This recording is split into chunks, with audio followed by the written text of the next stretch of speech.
So I want us. I've again. I keep saying there's a lot, but I'm loving. I keep saying like from 87 till today, we can't compress it all. Yeah. But the one I want to touch on, yes, and spend at least some time having a conversation about it, is. So now, when I interview BN, he talks about how you guys want to spread your wings in terms of doing solo projects. Yeah. So I'm like, everybody, even Polycarp's going to do one. He's like, yeah, of course. Like, he's got his own way of expressing things. Yeah. So let's have this conversation about your solo project. Yeah. So, where do I start? Or even this, how does it start? How does it go? How do you guys decide to do it? So when it came with the pandemic again, and it came from a place of many things actually. So it's people want to. We had already spoken about this years back, where we would want to kind of take a break-ish, and when people would be able to do whatever it is they want to do for like a year. That's what we had thought about then. So if you want to go to school or you want to go whatever it is to rather to elevate the brand that is Sauti Sol, and to also elevate yourself as an individual. And now when the pandemic happened, it was like, guys, don't you think this is actually a perfect time, because there's not much happening, to be honest. This would be great to do it now. Like, okay, actually, yeah. Let's sit down and think how we'd go about this. So we actually have, the pandemic of course came with its demons for everyone in the world, to be honest. And we needed in a way to always be in touch with each other and take care of each other. And that came with us now getting to get a life coach together. So at Sauti Sol we have a life coach. For somebody who may not understand what a life coach is, what's that? A life coach is someone who guides you through your journey of life, and you are someone that you're open to, someone that gives you advice, someone that gets to open you up in a way that someone else would not be able to. I get and it. Get everything out of you and all the juice, and even things you didn't know about yourself. Yep. Because you're growing. Yeah. In fact, one thing we have not mentioned in this whole journey is that you got married. Exactly. And I have a kid. Yeah. Yeah. Exactly. And that changes the dynamics of... Completely. And you see people are growing in different directions, and you have to acknowledge it. Otherwise, it's going to come back and bite you. So even in marriage, it's the same thing. You're together, you get married, maybe if you're 25, when you're 33, you're completely different people. It's true. And you have to acknowledge and say, okay, for us to continue, we have to acknowledge this and find the best way to still move together. So the concept of Alone Together came. Shout out to Collab, who are the guys, Collab led by Christine, who's now a life coach. And it was amazing sessions that we did together. And this is now when it came out that, it would be great for people to be able to express themselves however they'd want to, in whatever way they'd want to express themselves. Through music, through art, whatever it is that suits you. Yeah. So at this point, I know I have my strengths as a producer, as a guitarist, and I was thinking of how my record would sound if I'm doing music, that is. And I didn't have a specific direction, but I knew, of course, I could come up with something, of course. And not being I don't have a voice to sing, really. And it's not something that I'm keen on, even personally. But I know I have a very musical ear, and that's my strength. So when we get into it, and I dig deep, and I realize actually the biggest thing that has happened in my life right now is getting this child. And he's such a big step in my life in terms of how he's inspired so much out of me by just being there. It's a few months old, but there's so much that I want to do, or I want to better myself every day just to give him the best. And that already is so much inspiration, or so much, it's a place that I can dig so deep from, that I can get so many gems from there. A child makes you conscious of yourself. 100. Like you begin realizing your tone is harsh. Exactly. Or you're timid, or you're you know, or you're scared, Yeah. or you know, you're not as great as you thought you were. So did you feel all this, first of all, marriage and all of this now? 100, yeah. I felt all these feels, kabisa, you know. And now this child just brings out the best and the worst out of you. And there's that protective nature that a man has, that you always just want to give the best you possibly can for this child. And then I just thought, why not have this project dedicated to him in my quest to be as intentional as I possibly can in his life. And this comes also, getting him in a pandemic means I am forced to be there. And that completely changes everything. You know, you're just forced to be like, you're not leaving this room for the next 1 year. And then you actually realize, oh, this couch, I can actually sleep on this couch. It's not that bad. It's not that bad. Yeah, so that's what I realized. Like, there's so much that I can actually do for him and for myself, to better myself and to give him the best life I possibly can. Of course, to my wife as well. And that completely changed the dynamics for me. And I said, this is it then. I'd like to dedicate this project to him in so many ways. So the idea before is just a quick question. Is that at the same time a reflection of the relationship you had with your dad? Do those thoughts enter your They do. head? They do. Because, I mean, that's where you go straight as a father. You think of your relationship with your own father. And my relationship was not bad, to be honest. It's great. Up until now, it's great. But it's something that took time and grew. And I guess I had my own expectations as a young man from him that maybe I did not air out, or he didn't know that these are my expectations as a young boy. And it's things that were in me for the longest time. And part of this also came from high school, because in Strathmore, everyone has a tutor, a mentor in a way. Every single student has a mentor, which is one of the teachers. And what they do is they pick you from class at any point in time, and you walk around school, take as much time as you possibly can. If it's 2 hours. You're joking. I'm serious. Every student has someone.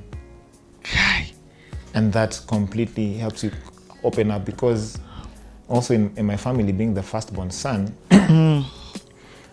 and being that kind of perfect child in quotes, that I'm doing so well in school, in the arts and all these things, and everyone just thinks you're okay, you're fine, and you don't need to, you know, I can't see Polycarp being disturbed or being in a bad place. It's not possible. But of course, deep down, you know, you're going through life. I'm going through teenage life the same way you're going through teenage life. It's not different. And you want so much guidance from a father figure. And the generation of our parents were such that they didn't know how to emotionally connect with their kids. Even though they love you so much, they would do anything for you. But just the emotional connection is not there. They know how to give you the best in life better than they had. 100. So provision for them is huge. And that's why my dad was big on school. He would rather sleep hungry than me not going to school. So I completely understood that and I appreciated that. But then I realized that I had my own needs, unmet needs, that I wanted to now be able to make sure I connect as to the best of my ability with my son and be able to give him that. So this completely changed my mindset, even in how I dealt with him from a very young age. Because sometimes even when they're a few months old, as a dad, you think it's just the mom's job to do everything, you know. The mom is feeding, he's dependent on the mom, everything's just the mom, and you just like hands off, and you wait until they're much older. But I wanted to be involved in everything, and that's completely changed everything, because even when he's 3 months or 4 months, he recognizes you already as the father. In fact, both of my kids were born in my house on purpose. Oh, great! Even with and that's why I noticed that with Lucy Mushiri. What? Yeah, Allah, that's great. She arrived late for the second one, so I was solo with my wife. Wow! But when I saw you have a home birth. Yeah, and even that one changes everything. Yeah, it does completely. It's like you get a whole new respect for women, for this whole birthing process, for God. So I know you had a home birth. Yes. Again, on purpose. On purpose, yeah, 100. On purpose, yeah. So even that completely changed, as you say, my view of even how women go through pregnancy and getting to that stage. Just utmost respect, and wanting to help in any way possible. Because sometimes you feel helpless as a man at that point. You're like, okay, what do I do? What do I do? How can I make you feel better? What do I do? What do I do? And there's not only much you can do at that point. But now you're like, when the baby comes, then I will give my all so that you can chill. Because either way, even if I help as much as I can, still the weight is on the woman's shoulder. Yep. 100 for the longest time. But I understood Lion King. Once that baby comes, Yoko just lifting him to the sky. Like, you understand that child is on you. Exactly. So now you begin this relationship with your son. Yes. And you are realizing, I need to put down my thoughts. I need to put down all this stuff into music, into the way you need to express it. Exactly. So just go on. So there were many thoughts even before my son came of how I would want to raise a kid during this time. Oh, okay.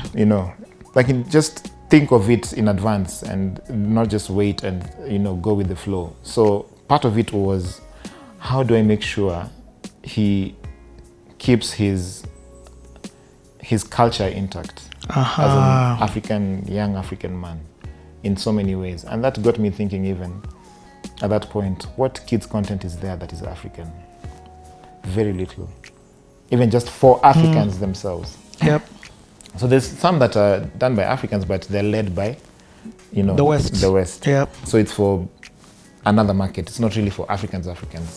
So the stuff is there, but it's not enough. It should be automatic. Like if you want your kid to watch something, there's Akili and Me, the Swahili version. There's this. Yep. Not straight you go to, what's this name? Ryan's Toys I don't even know them. and the rest. Yeah, so that really made me want to, because it's very important, I believe, that if you're in touch with your culture, then that's when you really know who you are. That's when you really know. Yeah, just when you really know who you are. You just know, this is where I come from. This is what I speak about. This is what I represent. That's that whole thing. And that really made me wake up and be like, yo, I need to work on this. It's literally in my hands. So that's part of it.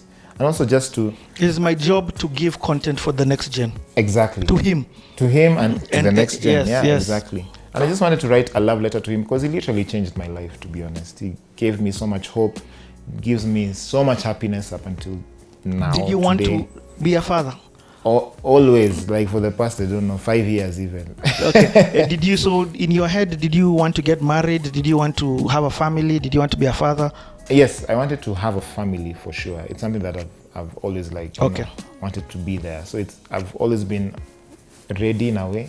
And I'm like, this is because I love nurturing and just bringing something up from scratch to see it flourish. Did the pressures of stardom and the things that are thrown with stardom, women, and the rest, especially the women side, did it, how do I say, did it get to you? So the good thing about our journey is it's very, what's the word? Like, it's very progressive. So we're not hit by stardom out of nowhere, like, bah! Women all over, what do we do? Oh my gosh. It wasn't as fast as Kamula. Exactly, or just many other and I use them because they wrote the epitome in. And they're very young. Yep. And they're very, very young. So for us, we've gone through the whole hassle, everything, seeing just this one girl, and then with no time, you have like 3 girls you're talking to. Another time, there's 5 girls stalking you, all these things. And you being excited about it. You go through that whole phase nicely to progressively. And it gets to a point now you're so mature that you know what you want in life. And you've been through all these things.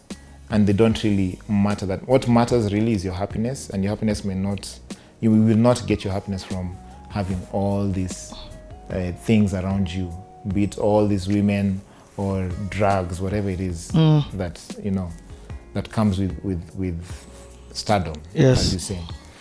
So it's something that I've always wanted to just nurture and just have, you know, people to bring up, you know, people that, you know, there's love always in there. You know, it doesn't matter what happens to you, it doesn't matter what mistakes you make, you come back and you know there's love that you've been given. Did you date your wife for long? Yeah, 7 years. Oh, 7 years. Yeah. Oh, we've been together. So we dated for 5, got married, and now this is the 8th year. Okay. Yeah. So it wasn't like at the okay, I get it. She's seen it all. She has seen it all. Okay. Yeah. So this guy comes into this life. You're thinking of passing culture to him. You think of passing values, African values to him. Because sometimes you're right, with the introduction of Christianity, we tend to throw out some African values. Exactly. In our culture. Yes. Not understanding that, that's not what is expected. Yeah. You get? Yeah. So you begin, what happens now? Because now, do you have people writing with you? Like explain now the... So I get to a point of inspiration that I've never gotten to be honest. It's a place that I've never been to, but it's so, things are flowing so well, and I start writing music, for example. So the initial plan was to do like a lullaby project for kids, because of, you know, wanting stuff that's African for the kids. And I started creating that whole thing in my head and how it would come by. So I started going through my past as well, and the things that I wanted from my father, the things that he actually gave to me as an amazing father. And I started writing around that.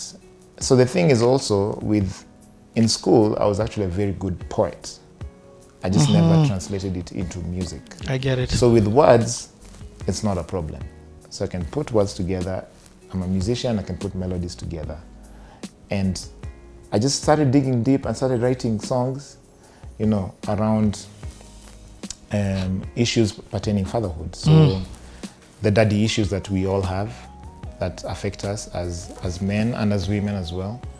I wrote about the new love of a new parent, you know, just, you know, they're having the first kid. It's completely different. You never experienced it before.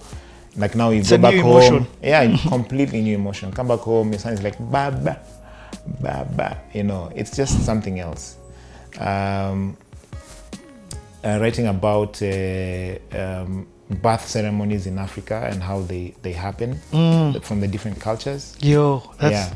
you know, because that is who we are. That's how we name our kids. It's different. You know, Cuke's name from their grandparents. Luos now we name from either seasons or the day or the time that this child was born. So you wait. If it's at night, it's Otieno. Yeah. So you're born at night?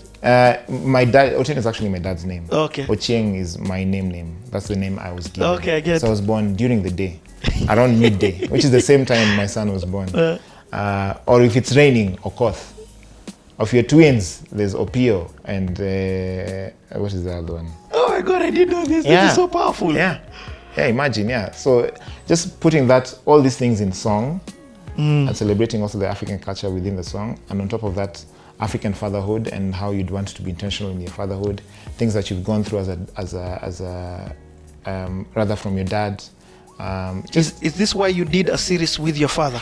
Yes. So where I saw you have some very, not just with intimate. your father, some very intimate conversations. First of all, I love your dad. I love how he spoke there. You could just see, listen, I was just trying to give the best for you kids. He really was. And that's the best that he knew. Yeah. And you have to acknowledge it. Yeah, exactly. It may not be what you really wanted, but he gave his best. And you have to acknowledge it. So that's why now I'd really want to know what my son wants. You know, have that relationship and, you know, he can be open. And sometimes it's not even what he wants. Sometimes you need to give him what he needs. What he needs, exactly. Yeah, so you're right. Is this what led you then to do that conversation? Because you're in this fatherhood space.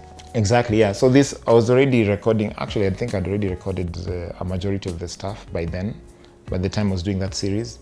And I wanted to do that series for Father's Day. I just wanted it to be a different conversation, you know, in this country, and just to show just the beauty of dads, because dads are not necessarily celebrated.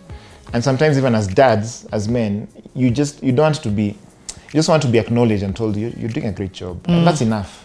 You know, you don't want gifts, you don't want all these things. So just all the time, just when you acknowledge your dad or your husband for being a great dad, if they are, goes a long way. Because men, that's our language. It's like, you're doing a great job. Oh, thank you, you know. And you feel good about yourself and you keep doing it now. So it's just, I feel like we are so many heroes as men when it comes to fatherhood that are not really, you know, celebrated. That's so deep. You're going to make me call my dad. I'm serious.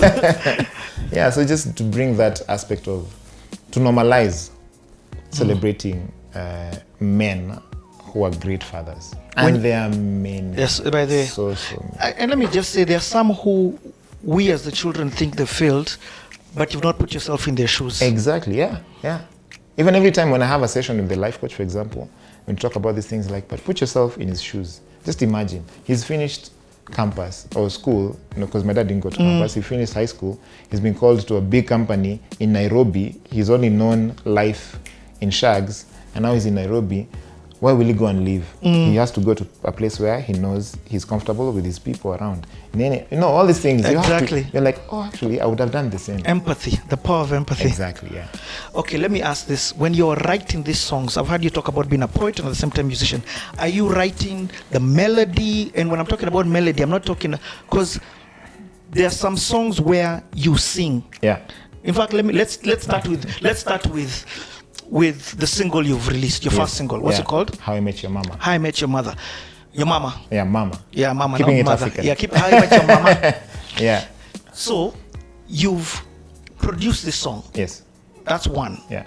And I'm talking about you're the one who did the arrangement, brought in the percussionist, and you're the one. This was your vision. Yeah. You also sang. Like, what made you sing? Yeah. First of all, you sang very well. In fact, I kept asking him, bro, who sang this Savara? and he's like, yeah, no, it's me. I'm like, I'm waiting for you to tell me, no, it's Savara. So when writing these songs, actually, the initial idea was for other people to sing. Number one, I did not intend to sing at all. At all. And then now when I brought the songs to the table in a way to my brothers to kind of, you know, see what they think and everything. And everyone was like, imagine, it sounds so great. Because I was recording it at home, because I have a studio at home. So I was just laying stuff that I can, see how it sounds, like, okay, great. So maybe this Benso can sing.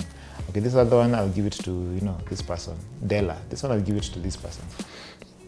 And then also I realized part of it is I'm not singing to the world even. It's not about people saying, I've never ever felt that when people say, oh, you don't sing, I've never felt any type of way whatsoever because I know my value. Yes, I get it. I know exactly what I do. So it's not even to prove any point whatsoever.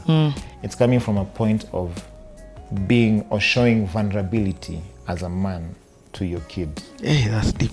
Because we always hide or we hold back a lot of emotions as men, you know, and maybe you're afraid of how it will come out. You're embarrassed of how your emotions will come out. You're like, but if I act like this, I'll look awkward, you know. Or if I start singing to my son or my daughter, I'm gonna sound weird, you know, or, you know, it's a sissy thing to do. So for me, it just hit me. I was like, you know what?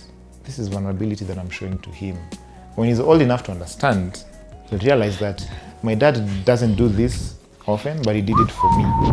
It will be such a huge expression of love to him. Yeah. Like maybe more than words on their own could, the action of what you've done will be huge. Yeah. Yeah. So it's that's it. Just a sign of vulnerability, to show vulnerability and to show him that it's okay to be vulnerable as a man. In fact, it's a big strength. Okay. To be vulnerable. So do you sing on a lot of the songs? All of them. All. All of them. And the album has how many songs? I don't even want to call 10. it an EP. 10. Because an EP, anything above 6, yeah, stops it's being an EP. album. It has 10 songs. It was meant to have more, actually, but I just capped it up to 10 songs. He has 10 songs, and they're all just talking about, just many things around the theme of fatherhood. Okay. Yeah. And there are collaborations in there as well with other fathers. Let's give an example. Yeah. Let's start with the man. Nyash, imagine, just please come. Everyone comes to sit here. Just like Nyash always comes up. Nyash just come to sit here. So really, please. Yeah. So of course he's a father, and he featured on one of the songs. Nyash. I mean, I told him about the project. He was very excited. He resonated with it, and he was like, "I'm down. So let's set up a plan. Let's know when we can record." And I played him some songs. So even the song that I wanted him to be in, or I thought he would fit in, he didn't really feel it. So it was like, so when I played him the other songs, and then when I played him I'm Under Pressure, which is the song he's on, I was like, this is the one. I'm getting on this one. It's like, oh, okay. So I had to rearrange the song there quickly. Be like, okay, let me remove this. Okay, keep it. This is your space. Let's go.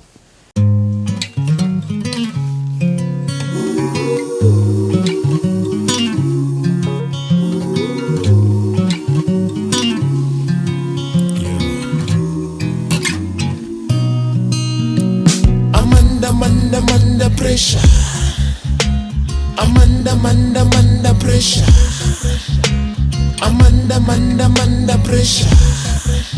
Ila nikipenda nimependa. Amanda pressure. Amanda pressure. Amanda pressure. Ila nikipenda nimependa.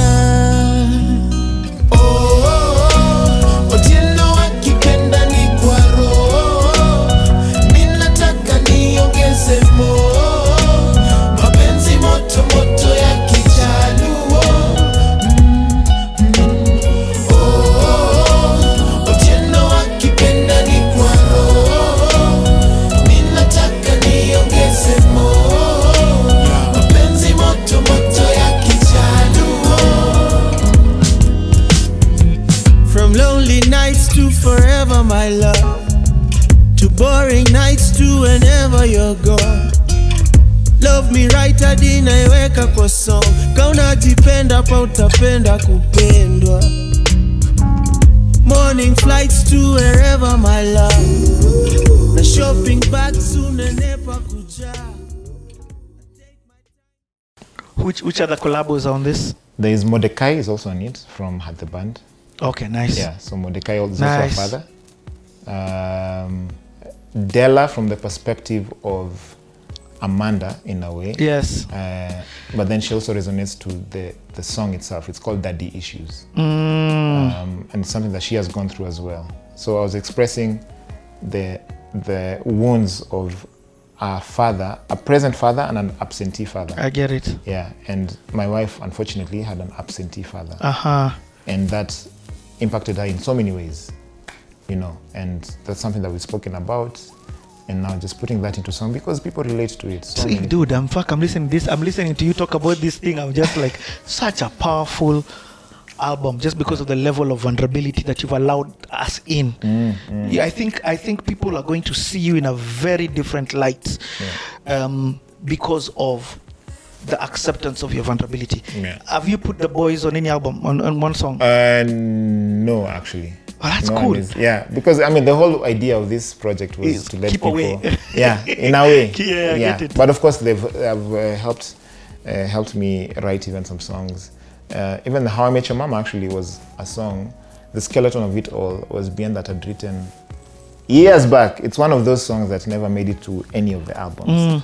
But of course it's matured something else. I made it sound completely different. I get it. Yeah, but he's also helped me write. You know, Chimano helps me, Savara helps me. We help each other across. I get it.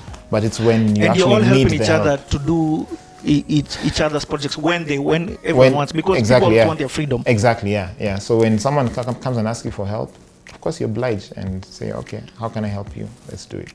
Okay, the video that you shot, I mean, how did that feel, putting your son? For the first time. Yeah. And you know the good thing of that, he will always be able to see that. Yes. It's like you going back to your old photos. Exactly, yeah. You know, we rarely have that, but man. I wish our parents just took photos every day. Yeah, but so the video, even just watching it with you right now, I got so emotional, to be honest. Like I feel it's so powerful. I had the whole concept idea in my head of how I'd want it to be, but of course it came out way better than I envisioned. Who shot that? Rodney and Okay. Mark. Mark is a guy from SA, friend of ours from SA. And I love the fact that you brought in live drums into that. Yeah, so the significance of the song, it's How I Met Your Mama. My wife is Burundian. Yep. And they have these amazing drummers. Like, these are like literally the best drummers in Africa. Like, it's when you experience that drumming, it's spiritual, completely spiritual. Like, it's something out of the world. And experiencing that at our traditional wedding that we did in Burundi, in Bujumbura, everyone, all my friends, all my boys, everyone that came for that was like, this is, even my own dad, it's like, me, I've never experienced anything like this. So I had not envisioned that I would actually put them in the song in any way. So as we're producing the song, my bass player is Burundian, and the drummer I was working with at that time is also Burundian. So in a way, the way the song is very country-like but still African, they really, in their heads, they felt like the Burundian drums would come in this song. So it's like, okay, please express how it come on. So they explained how it come on, and I had to get the real deal. So we actually played with actual drums, the Burundian drums.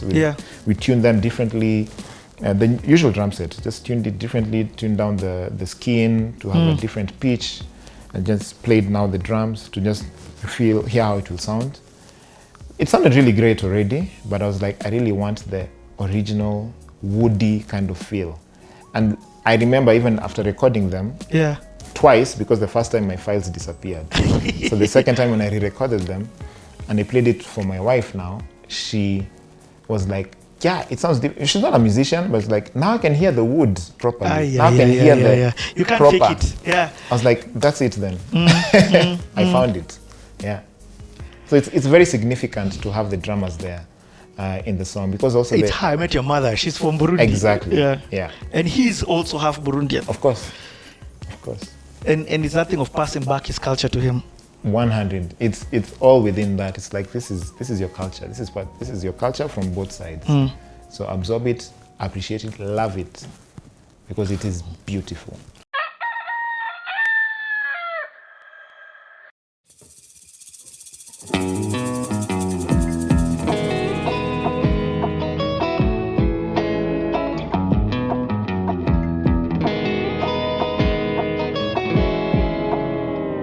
Burundian girl met a Kenyan boy. She taught him how to make some sombe, and he taught her how to cross the road. He said, hold my hand. Oh, no, no, no. Don't ever let me go, no. No, no, no, no, no. As time went by, he got a ring, placed it on her finger, told her, you're my everything. Thou will bless us, my king, with a little human being. She said, hold my hand. Oh, no, no, no. Don't ever let me go, no. No, no, no, no, no. Nishike mkono, usiniachilie. Ningependa nitembee na wewe, na wewe.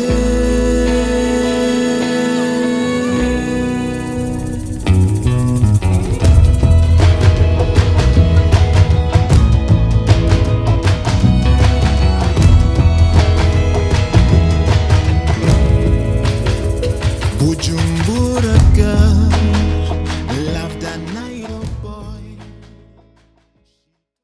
So I'm going to ask this question as we transition. Yeah. How do you want this album to be received? Now again, you can't control how people receive your album. You can just control how you give it to them. 100. But okay, I think then what I'm asking more so is how, while giving it to them, what is it that you want them to receive?